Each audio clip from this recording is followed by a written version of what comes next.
Hey everyone, welcome back to Quality Matters. I'm Darcy. I'm Kyle. All right, we are going to revisit our last episode about leadership versus management, and I kind of hinted at that we had a great story for it. So I had taken my car to the shop just to get the oil changed. While it was there, found out it needed lots of other things done. Like the oil was leaking, so and valve, AC issues. gasket covers. I asked them if they could fix the AC. Yeah, sure, no problem. Took them a couple of days, and I got it back. I was taking the kids to Amarillo so Kyle could do some work without distraction. A week of coding. Yeah. Woohoo! So on the trip, I noticed that my AC wasn't working. Mm-hmm. And as I've mentioned before, I don't like conflict. So I kept it to myself. Unless it's with me. That doesn't seem... Never mind. Oh my gosh. Sorry. So I kept it to myself. I didn't even tell Kyle because men in general are problem solvers. I knew as soon as I told him, he's going to say, well, just take it back. I didn't want to do that.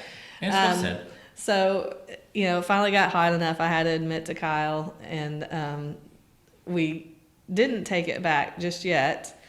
I can't remember the whole order of operations. I was driving it, and all of a sudden it felt like everything stopped.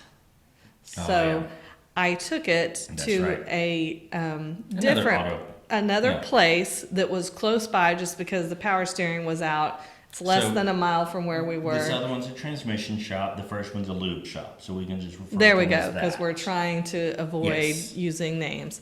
So I managed to get it to the transmission shop. We went out of town for the weekend. They called and said a bolt broke on the engine block. Yeah. It's going to be a lot of money. We went to go pick it up, and they said, well, it actually wasn't on the engine block. It was on the AC compressor. Right. And that's a big deal, though, because originally they thought it had broken off inside the block, and that was going to be a huge expense, more than the vehicle's worth to get it fixed. Yeah. But these folks were very honest and said, honest. nope, it was a bolt on the AC compressor that broke. So then I didn't really mention it to Kyle because, again, I don't like conflict. But that's exactly what the lube shop had replaced to fix my AC that wasn't blowing cold. They replaced the compressor. So now not only is the AC not fixed, it has cost us over $1,000 more because they didn't tighten the bolt. Mm-hmm. So we take it back to the lube shop. We say, hey, it's still not blowing cold. And it turned out it was some wiring. They told us exactly what part that it needed to be. Some wiring issues. And they said, also, want to let you know, your valve cover gasket is leaking. Yeah, or and whatever the proper term is. Yeah, and I said, well, that's funny because both these things you guys just fixed in December. Yep. So all of this came to a pretty big head because we ended up going back to the transmission shop to get the print off to show that it was the bolt on the AC compressor because, we need this lube shop to reimburse us for what they messed up. And so it was not a pretty engagement. No. It was over a period of several days. And even when they were... Well, it started to become a problem with communication, right? Right. Because the vehicle was going to be ready on Thursday, then Friday, and then... And then I said, well, I'll be out of town for the weekend. I'll pick it up on Monday. Great, we'll have it ready. We went to pick it up. They said, oh, nobody called you? Yeah. And then, we'll have it Wednesday at the latest. Mind you, we both work. Luckily, we work together, but we have 3 children that are going in different places. And anyways, so we asked for a rental car. Well, then can you give us a rental car? It wasn't going to be right. Well, that's above my pay grade. I can't approve that. I can ask for it, but I can't approve that. Mind you, this is the lube shop talking. This is a lube shop. And it was so interesting, the stark difference between these two facilities, right? Well, and I'm not even going there with the facility. So it was several days, finally got the car back. I can't remember the whole issue. I know that at one point we went there and this manager at the lube shop was just kind of flailing his arms and raising... I wouldn't say yelling, but raising his voice. And he said, let's go in the office and talk about it. So we went in the office and he said, close the door. So we closed the door and immediately, within a minute, was like, get out of my way. You're blocking my way. There's 9 cameras to show that you're blocking my way. And trying to make it something totally not. And his favorite phrase was, "It's above my pay grade. It's above my pay grade. Yeah. I can't make that decision." So Kyle had told me to keep my mouth shut. Y'all, I can't keep my mouth shut. And I said, and thankfully I didn't, because I looked at him and I said, he said something about, "That's not my decision." Right. And I said, "Then give us the phone number of the person whose decision it is, and we will leave you alone. Yeah. We will be happy to walk out of here if you'll just let us know who we need to talk to." Yeah. And he took us back into the office and pointed at a card. And so I think Kyle had to jump through a number of phone calls to get to what seems to be maybe like a district manager. I'm not sure what his job title is. And the district manager or leader has been so apologetic. Oh gosh, amazing. So person. wonderful to Amazing work with. person. He has been, like, one time Kyle called him. He said, "Well, I'm reviewing the cameras right now." He was going to meet us with a check. Excuse me. To refund us some of their labor charges. Unfortunately for him, before he did that, I needed to get my oil changed, and I wanted to get it changed at a different place to see. Yeah. And sure enough, the other place and third shop, Right. excuse me, The brake place. said, the brake place will say, said, "Your valve cover gaskets are Yes. leaking." The third time. And something about the oil pan. The screw in the Yeah. oil pan had been stripped and replaced with a bigger one. I'm sorry, I gotta get a drink. Can you fill them in? I'm not real sure what to do about this. It's not the coronavirus, folks. It's not. It's allergies. We live in Houston. It's the Houston pollening. Yeah, it's so bad. All the cars are Oh my yellow. gosh. I'm so sorry about that, y'all. So this third place said, "Your valve cover gaskets Yep. are leaking, and the screw on the oil pan has been stripped." Yep. And then they drilled down and put a bigger screw in it. Again, you need a new horrible oil pan. communication. Like, these are things to tell people. Yeah. These are things you Yeah. tell people. Because if the lube shop didn't do that, Right. it doesn't matter because they didn't tell us to start with. Exactly. So now it falls on them. Well, what do I talk about with if you have a nonconformity, document it. You never know when that bit of information is going to be valuable. Document things, Right. folks. Document, Right. document. So Kyle called that. Well, we went to the brake place and Yeah. looked at it. They showed We us saw all it the ourselves, oil. Yeah.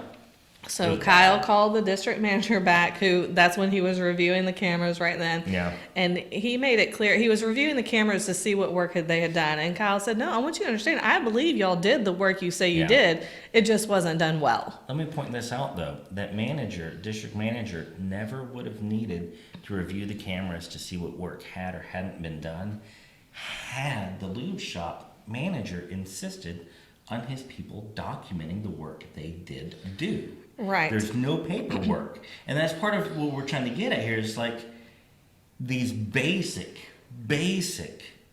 skills that we talk about with quality management. Document things, effective communication, record nonconformities. We would have had no issues. Right. We were at the lube shop. We were never asked to come in and look at anything. Here, come on, we'll show you this. Yeah. There were no pictures of anything to show anything. Now, when we took it to the transmission shop in between, Oh my gosh. they have a great communication system. It sends out a text, and the text attaches pictures of what exactly Not is only wrong. pictures, but a link to a full-on report with every detail of what they did and didn't check. I mean, Right. fantastic. But the quality I still- manager in me was just jumping up and down. Going to the lube shop, because this is more about management versus leadership and what's the difference. You know, this district manager, and I'm calling them, I don't know that that's his Right. name. He seems to be over the particular lube shop we had an encounter with. But it also ties into your mission statement and the culture. You know, if there was a culture created where this manager or even the employee felt comfortable in saying, "Hey, yeah, maybe I didn't tighten it well enough. I was in Yeah. a hurry. She needed to go out of town."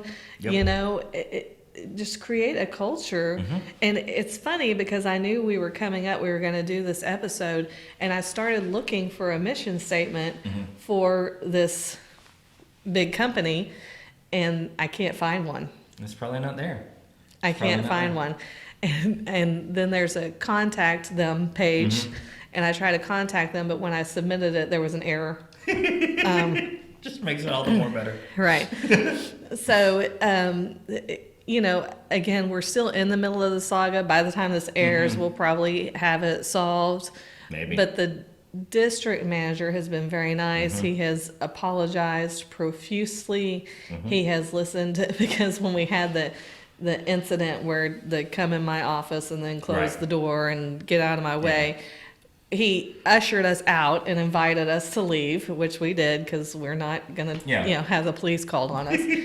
But within moments, Kyle had a very long text from this manager, and I had a 2-minute voicemail, and the district manager asked for both of those. We sent those to both of him. So I feel like the problem's going to get resolved. And he said, I want to work to earn your business back. And I kind of said, my car's never come to you. And Kyle said, no, that you can work on that. Yeah. But, I think this is a great example. I know this is obviously a very personal example, and almost even seems like we're just trying to vent about it, but it's not. We all run into this stuff. There's so many situations. There's so many experience in this whole 2-month saga that have been really bad, but have also been really good. Yeah. And things out of our control, like when my car just stopped working. Thankfully, I was in our neighborhood on a not busy street by myself and within a mile of the shop.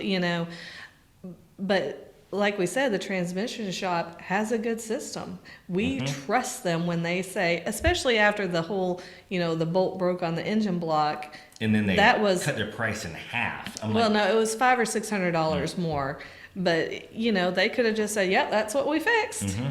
And we wouldn't have known the difference. But that's not who they are, and that's not what they do, and we totally trust them now. But, they have on their front counter, though, they have their mission statement, and they are all about integrity, and it is plastered everywhere about integrity. And my gosh, these folks live up to it. And they're, they're one of these places that, like, during Harvey or even hard rain, they're always on the neighborhood Facebook page saying, if you need high ground to park your car on, we have space available. Of course, they have the, waiver, like, we're not responsible if something happened, if it gets stolen or broken into. But if you want to park it on high ground, you can come park it here. Yeah. And so it is. It's a very several dramatic differences, from the local management of the lube shop to his upper management, and then that makes you wonder, where's that breakdown? What caused that? And then even so, we took it to the brake place. They said all this needed to be done. We called the district manager. He came with 3 or 4 guys. I think there was 4 or 5 of them. They came and met us at the brake place, which I was thankful for. I want them to come see. We're not lying. They're not lying. Come look. And they spent a good 15 minutes looking at the car. And then they sat down with us, and he had one of the guys that was with him seemed to be a manager of another location of this same lube shop.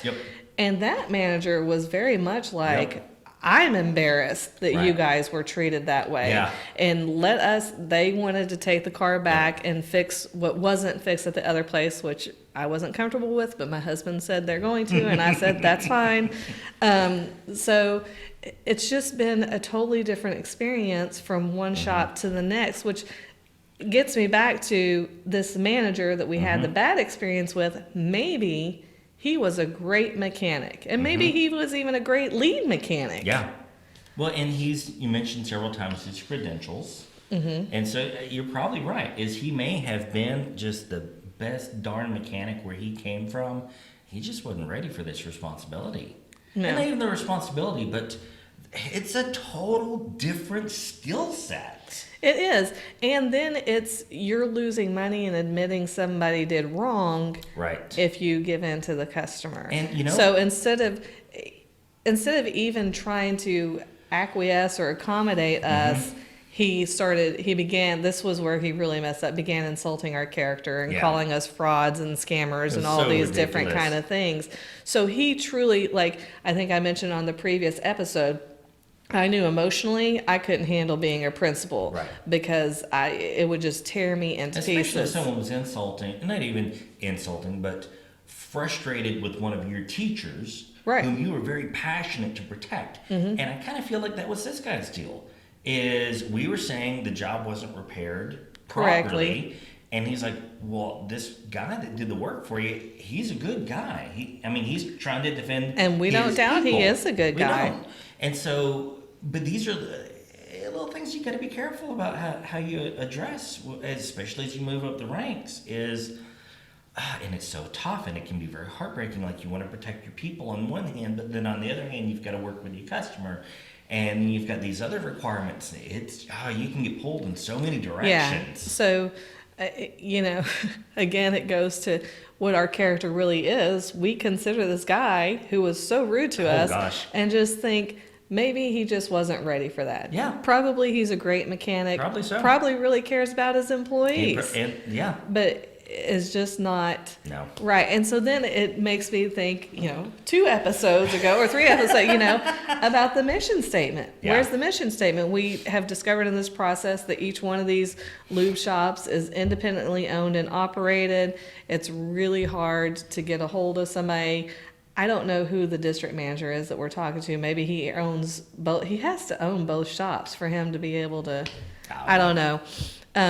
But there's some chain of management there. Yeah, and there's no mission statement that I can find.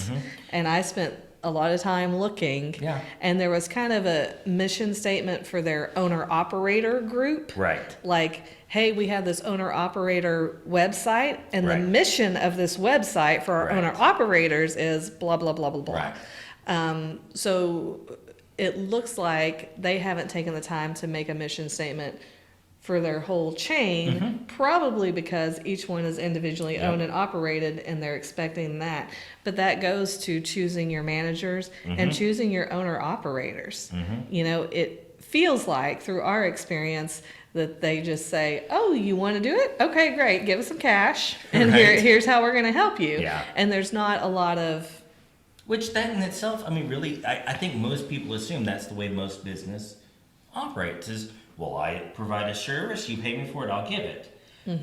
Which only works if everything is perfect. right. When things it's not. aren't perfect, you have to have something deeper that you rely on to get the job done. And this district manager, this will be the last thing I say here, but this district manager, while maybe he's not done the most awesome job of explaining his why or his mission to his facility managers, he clearly has some very old school values that Yes. drive his personal decisions, and he's got something deeper to attach to. If you don't have that deeper something, when things get rough, what are you gonna stick to? What are you gonna unify around? Yeah, I really think, of course, I don't have any say in the matter, but the lube shop needs to consider having an overarching Totally mission agree. statement. Like we go and talk the hotel chain that we talked about that Stephen Covey visited, the yeah. global chain or whatever Yeah. national chain had its mission statement. Each location had its mission statement that reflected that, and then each department within the location had a mission statement.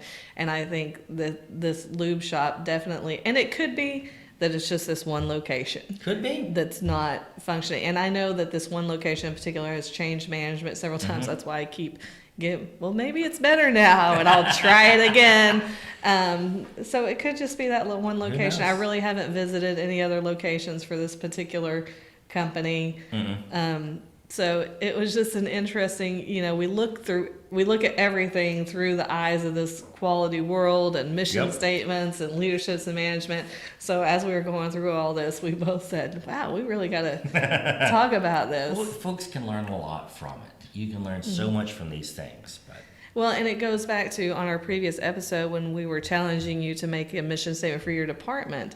If you're an independently owned franchise, make a mission statement. yeah, If you don't have one. Yeah. And even if you're overarching, brand has one, still make one for don't just copy theirs. I think that was great what the hotel did. They said, well, but we're in this location and we know what these people need. Yep. So make one for your location and for what your people need there. Well, if you didn't have proof already, quality matters. Thanks for listening. In today's global economy, quality matters. Benjamin Franklin once quipped, "The bitterness of poor quality remains long after the sweetness of low price is forgotten." Quality Matters is here to talk about all things quality. So whether you're looking to improve your business, getting ready for an audit, or dealing with failed inspections, tune in, check us out, then get back to doing work that matters.